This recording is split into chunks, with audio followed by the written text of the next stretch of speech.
Yeah, I just wanted to thank the forum. I have immense respect for all of the speakers, and I just really appreciate Ngozi's sort of historical perspective, reminding us of those that have come before, and that we come from a lineage of strong women, and that the fight continues. I really appreciate Molara's artistic, view, from an artist's point of view, what is and what should be, and reminding us of, again, the strong women that we have. And I love your, personal perspective on just sort of growing up and claiming your own feminism. I mean, for me, feminism is that men and women are equal, period. That is feminism, and that we should fight for that. Ngozi, you're shaking your head, but this is my belief. And I think, we're blessed in Nigeria for coming from a heritage of strong women. We're surrounded by strong women. Yeah, there are a lot of inequalities that are all over the world and are definitely in Nigeria. When I came back in 1994, I grew up here, went abroad to study, came back, and I became pregnant. And my European family, my Swiss side, my mother is Swiss, my Swiss side said, "What are you going to do now that you're pregnant?" And I couldn't understand the question. Because in Nigeria, everybody said to me, "When are you coming back? When are you coming back to work?" And that to me has just always been a leitmotif. Work continues. And this is probably one of the few places in the world where you can have family and career. And nobody says, "Wow, it's expected of you. You should have a career, you should have a family. And if you don't, no problem. But just do your best." So I'd just like to say thank you very much. It's been a really interesting and inspiring afternoon, and well done to my speakers.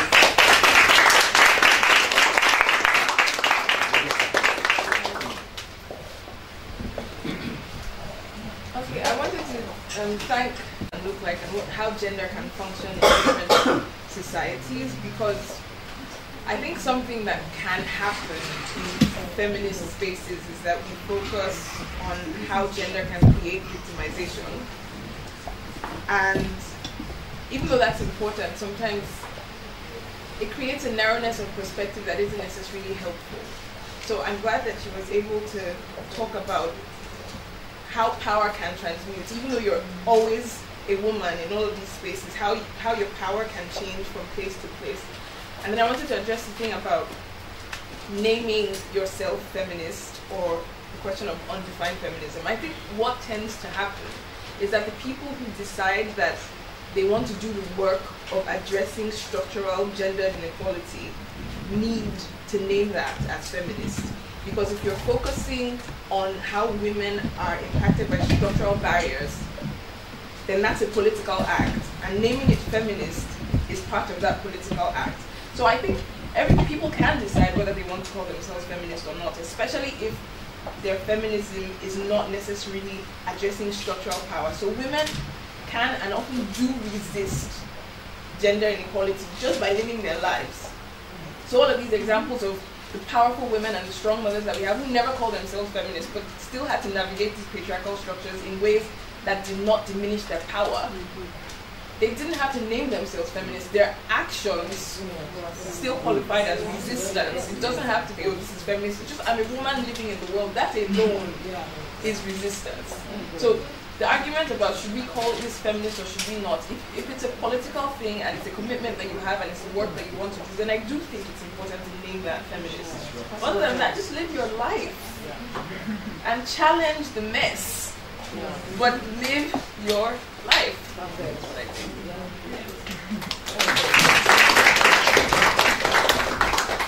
I have a general question. Listening to this really interesting presentation and listening to also the really interesting comments, I would like to ask you if you think that feminism, or whatever you call it, women mobilization, can meet other struggles, like struggle against decolonization, like it was during the Nigerian history, struggle against racism, against capitalism, class struggle, etc.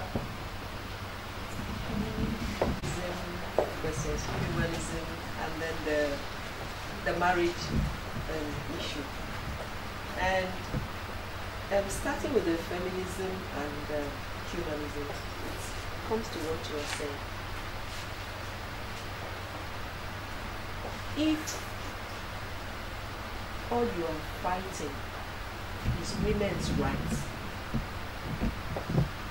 then I think you have a choice to say, well, I want to accept myself as a human being, I want to be accepted as a person and all that. And yeah, you have to be tactical, you have to frame the issues. But we know, if you really want to go to the roots, as she says, about the structural underpinnings of what we are dealing with, then what you are in and what you are dealing with is broader than a gender thing and gender equality. You are talking about social justice itself.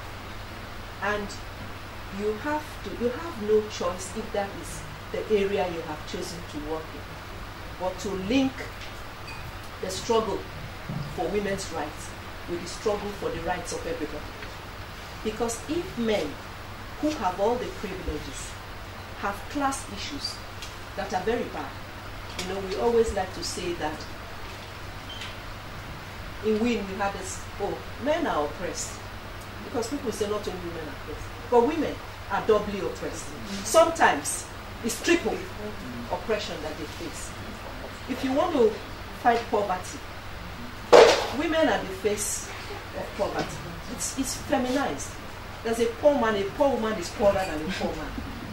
So if you look at WIN, or why they say WIN was so radical, is that I said WIN took on the state in the the pro-democracy movement. WIN was that women's organization that was in the forefront of the struggle against military dictatorship and the return to civil rule. It was the only female, feminine women's voice you could hear.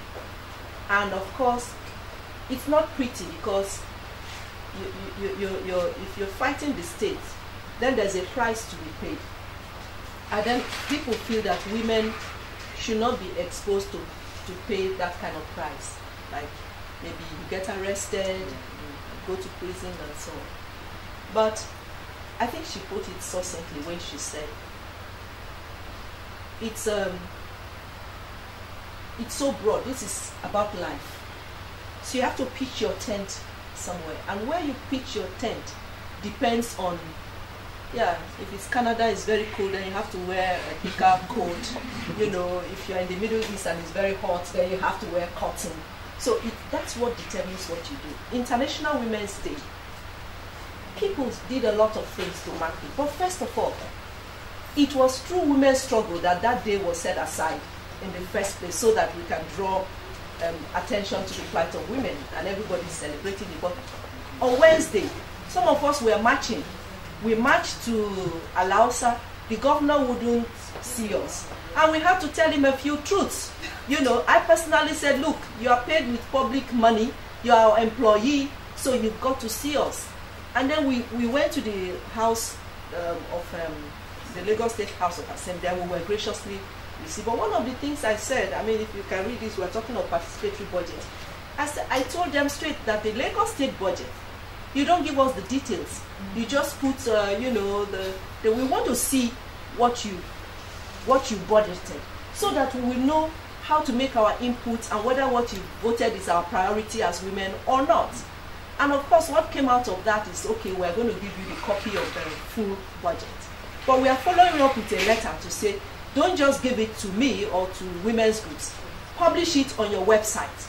Now, if the executive will not publish, you, the legislators, you need to publish because you have oversight over the budget. So if there are struggles that you just have to take on the state. Even they bring back our girls. Beautiful. Everybody carried the placard.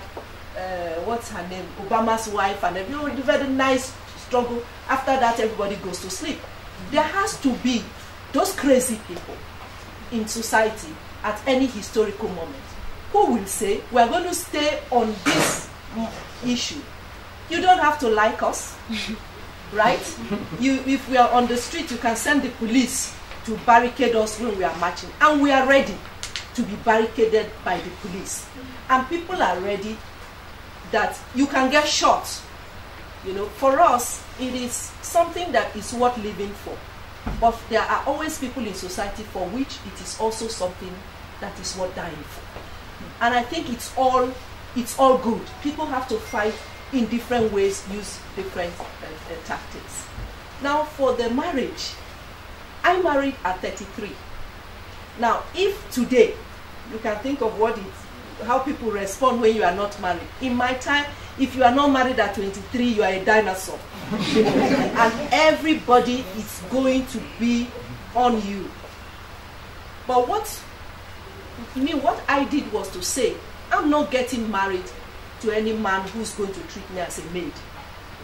And I'm not going into slavery because I wanted to marry.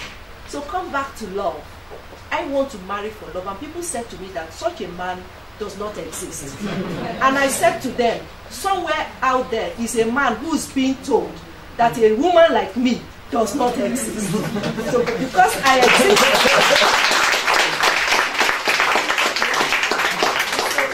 because I'm a reality, I know he's a reality. And so today I dream my own dreams. I can risk my life. Left my husband, he wouldn't want me marching on the street, going to face soldiers and policemen who are armed and all that.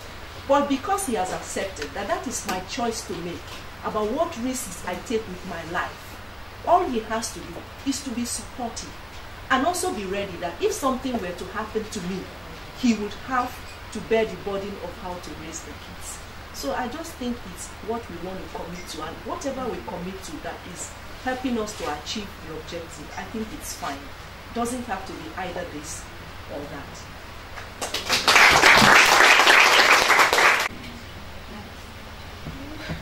Not that question. With the International Women's Day, I think there was something last year about, in America, about, what's the name of this entertainment figure, who questioned why there has to be BET awards. And she was given a very succinct reply by another actress, oh, because you don't see enough of yourself in the larger representation, so you create your own. So Men's Day. It's been put in songs. It's been put in songs. It's a man's world, you know, etc., etc. And so International Women's Day, I think, is very important. But what we as individuals have to remember is that we carry on the ideals of International Women's Day into every day of our lives. I also think that in this society, with the thing about getting married at 30, don't worry, if you were to stick it out till you're 40, they will beg you to just bring a child. You don't need enough. So don't worry, it gets better or worse, whichever one. As a writer, I also want to address this thing about, okay, we're just fighting to stay alive. I agree. But as a writer, I think in the where we're going now, it's important for women to also possess the center of pleasure. So if women want to talk about sex, if they want better sex lives, etc., etc., I think that's also part of feminism. And some women writers address that a bit more stridently than I do, but that's because I'm a prude, but I totally see the way for that. And I think in general in the workplace, you know, the kind of questions people are, my friend there just talked about being asked in a job interview, why aren't you married? I had an interview at some point where, this wasn't about marriage, but I was asked, I was being interviewed for the position of an editor, and I was asked, if something were to happen and they call you and they say your child, of course everybody in the room, they were all men, and a man asked me this, and someone who's been in the media industry a long time said, if you got a call that something was wrong with your child, and the paper needs to be put to bed. And we all know that newspapers, it gets very late before it's, and what would you do? And I really wanted to say to him, would you ask a male applicant this question? At the same time, I was not in a position of power to challenge him in that way, because I knew that I would probably not get the job. But I was very aggrieved by that. And so I'm constantly concerned about things that are said in the workplace in this country. And I think, and I find myself saying a lot. And coming out of that particular interview, I was like, for God's sakes, I was an editor at Next, and there were times I worked till 1 a.m. There were times I worked till the next day, and my child at the time was 10-year-old, my younger son at the time. So I had already proven that I could. And why should you ask a woman in the workspace what you would not ask a man? These are questions of illegality. And I think that HR, there needs to be better training and better awareness for people who are in human resources in Nigeria. Because sometimes when HR themselves are the ones perpetuating these things, who are you going to go to? In the UK, if someone said something inappropriate in the workspace, you went to HR and you could talk to them in confidence. And there was a framework whereby your grievance or your accusation could be dealt with in a way that would not jeopardize your work. We don't have that in Nigeria. So I feel that there's a lot of workplace legislation and regulations that need to come in, because this will also go a long way in safeguarding people from inappropriate questioning about whether it's marriage, whether it's children, whether it's that you're different. And then the question about marriage, I sometimes think that, oh, Nigerians, we're not ready. We're not ready, because you are asking someone sometimes who is 45, why aren't you married? Why have we never seen a man with you? Or why have we never seen a woman with you? They have not even conceived of the notion that someone could be of a different sexual preference. And the possibilities even go a lot wider than the society has even conceived of. And it's about time we're in the 21st century, and it's about time we know that our questions do not, the answers are boundless. And that unless we're ready for the answers, don't ask.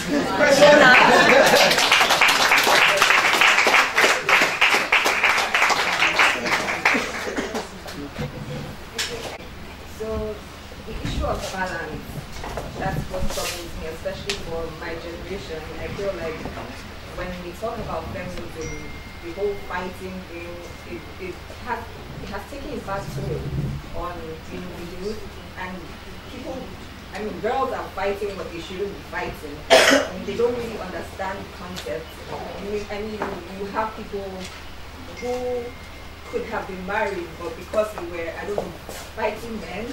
I'm not sure how to do it. My sister would usually say, you guys are sure Chimamanda is talking feminism and everything, but she's married. That's what everybody's saying. She's married, and you need to know how to marry. You need to know who.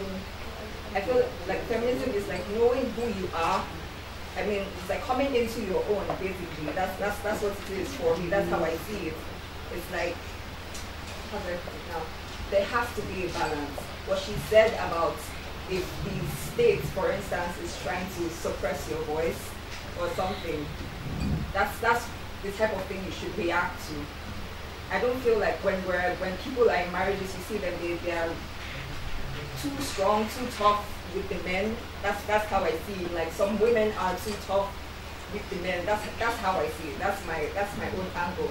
And then the other thing is the marriage thing. I just feel like you mentioned something, and he said that we should keep talking, enlightening people about feminism and all that. Yes, true, but I also just want to say that people will be people. Some people are going to accept the feminism thing. Along the way, yes, there's people that will join the movement and be like, yes, women are humans as well. But there are also some people that will be like, you know what, it's a man's world. That's what we feel. So I feel like just do you, basically. I mean, I'm going to use myself for instance. I'm 20 and I just graduated from college, and the next thing I'm hearing is, it's not even married. Well, my father has brought up something, hinting at it, but most of the time I'm hearing, oh, do you have a job? Or I'm like, I just graduated. And my dad would say, oh, are you searching for a job? And I said, no. Why? Because I'm a fashion journalist. I earn money from it. And he's like, oh, but you sit at home. And I'm like, yes, I sit at home, but I work.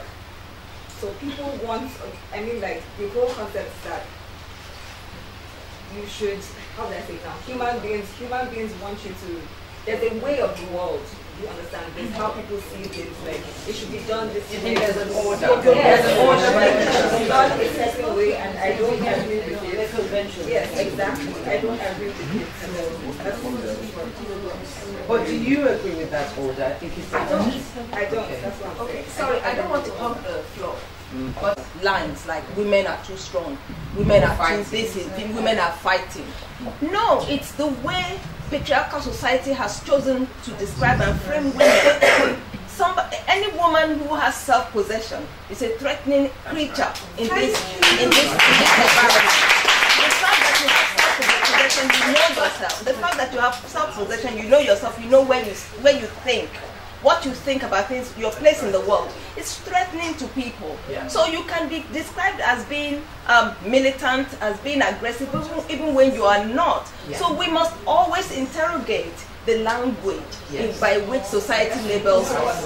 And also the idealization of marriage as something that is so important that women should jeopardize their chances of finding a husband. And the thing with whether Chimamanda is married or not is that a woman should go into marriage or not on her own terms. And that's what's important. I'm saying that there are people who don't really understand what feminism is about.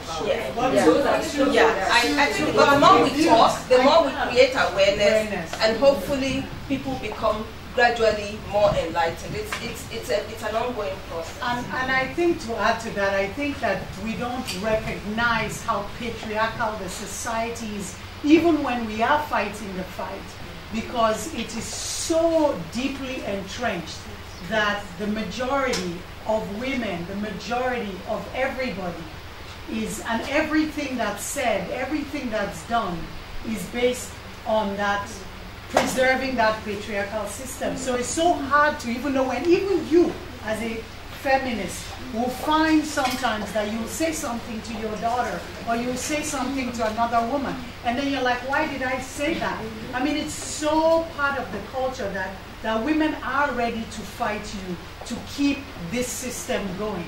They are the gatekeepers of this patriarchal system. Men can sit back. It's long established. They don't even have to fight anything. Their women will do it for them.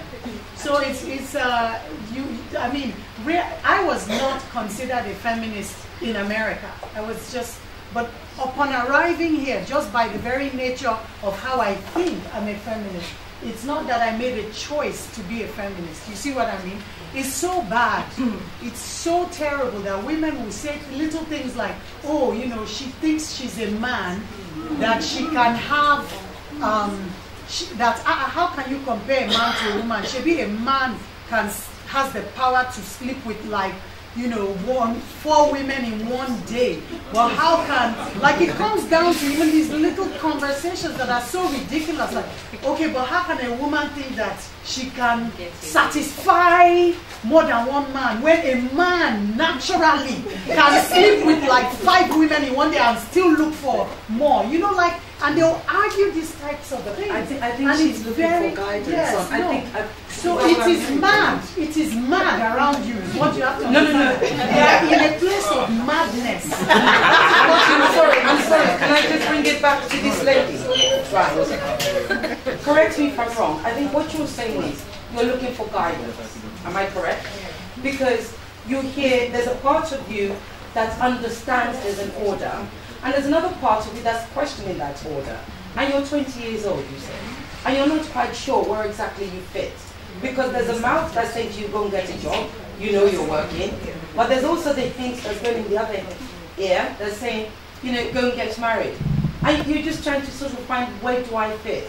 And I think that's a valid question, because when it's been presented to you as, you know, are you sure you really want to go in that feminist direction? Because, I'm sorry, I thought you do about for the rest of your life. That's what I hear you saying, right?